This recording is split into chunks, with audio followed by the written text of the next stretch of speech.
Hello, welcome. So before we dive into breathwork, there's a couple things I just wanted to talk to you about. I'm sitting here comfy today. I'm freezing. My nose is red. I don't know what's going on. I'm even sporting my hubby's business hoodie today. There's just no getting me warm.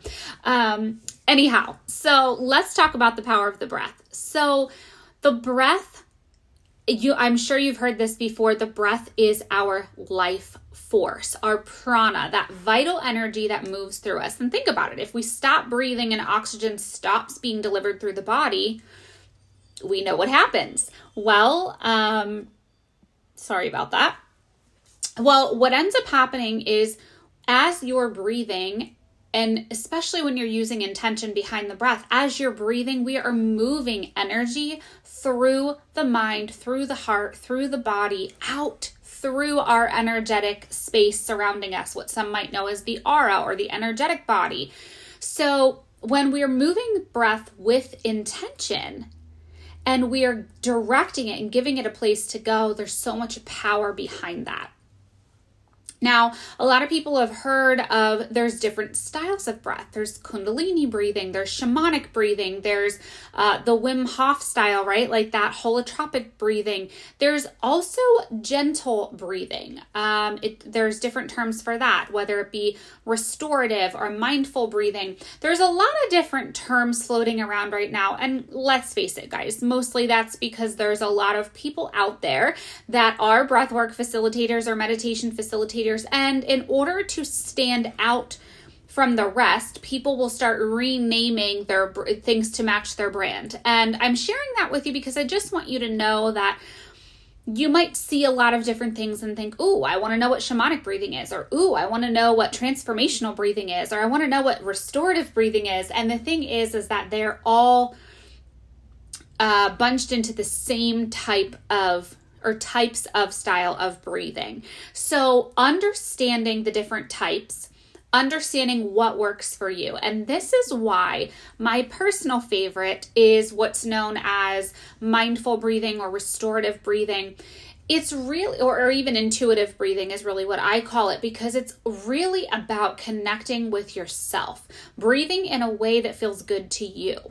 I'm not sure if you've heard of her. Has anyone heard of Yoga with Adriene? She was like my go-to for yoga. And she had a saying that always stuck with me, and that was find what feels good. She ended up creating an entire brand based off of this. But what really, I think, impacted me the most about her statement of find what feels good was because we go into these yoga classes, or even if we're watching a video, we go into these yoga experiences and we're like, what if, am I doing this wrong? What if I'm holding it wrong? What if I move in a certain way and it doesn't hit the pose the way that it's supposed to? And our minds begin this mental loop. The same thing happens with breath and meditation and all of the other tools that we use. Our brain tries to take control. We immediately start thinking, well, what if I do this wrong? Or am I doing this right? Is this working? And so what I love about the intuitive breath or mindful breath or the restorative breath is that it's really all about breathing in the way that feels good to you. So anytime I start a breath class in person, which is also why I'm going to share it here, I remind my students and the people that are there with me that you are always in control. You are of the highest authority, whether you are with me in person, here online, with another instructor, anywhere at all, you are always of the highest authority.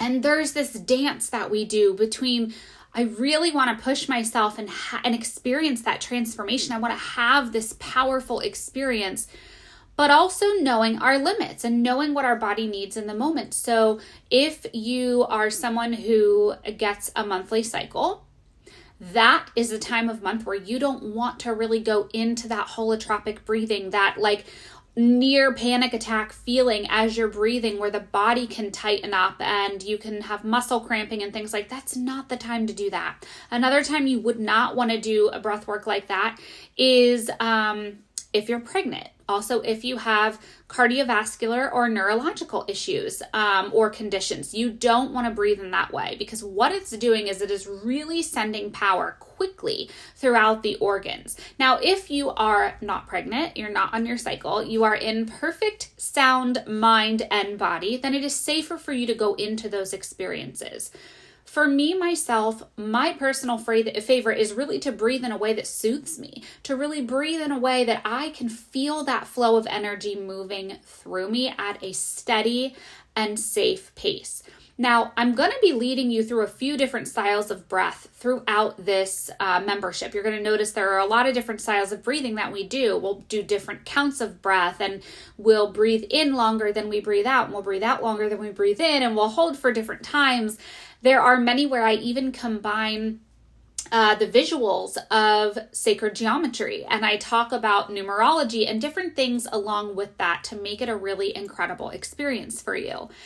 But again, it is so important for you to know that when you are in this session, again, whether it's with me or someone else, that you are of the highest authority. You are always in control. And so if your body feels like taking this just a step further will really stretch me, go ahead and stretch yourself. But if it feels like taking this a step further is going to make me go unconscious and not be able to breathe, or, take me into a bout of panic or anxiety, don't go there.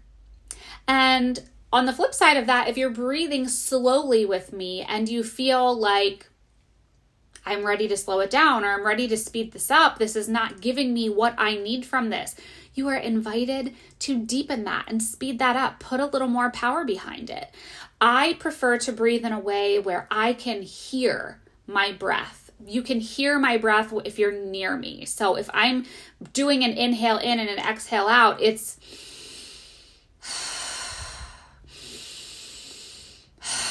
and so people can hear me breathing.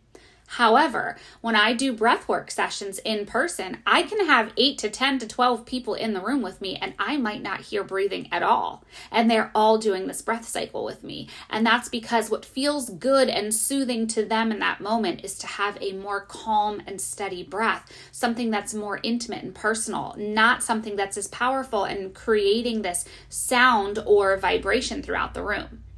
And so that doesn't mean that they aren't getting the experience that they're meant to get. They are. But what's happening is they're trusting their intuition, their body, and their heart to lead themselves.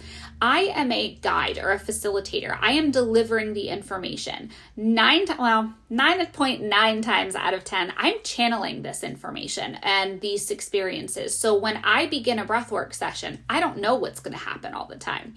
If I can set an intention and I ask for spirit to move through me and allow me to channel and deliver the message and the medicine to you in a way that you can use it to bring the healing and the medicine to yourself. I am not your healer. I'm just a guide or a facilitator that I have an open channel to the divine, that I allow these things to move through me to connect with you so you receive what you need in that moment. So if I am leading a breath session that is a little too powerful for you in that moment and you need to slow it down, slow it down. If I'm leading a breath session that is a little too slow, a little too soft, and you're really looking for something more powerful and you need to speed that up, deepen that breath, really bring some grit to your session and your experience, grit it up. You are welcome to do whatever works for you. So I hope that this was helpful. And if you ever have any questions for me about breath work, the power of the breath, what the different things mean, and we will get into all of that, the power of holding, the power of inhaling through your nose or through your mouth, what the difference means, why you do different things. Through time, we'll get into all of that. For now, I just ask you to stay open, stay curious, stay willing to have these experiences for yourself. And if you ever need anything, I am always here supporting you on your journey. So much love.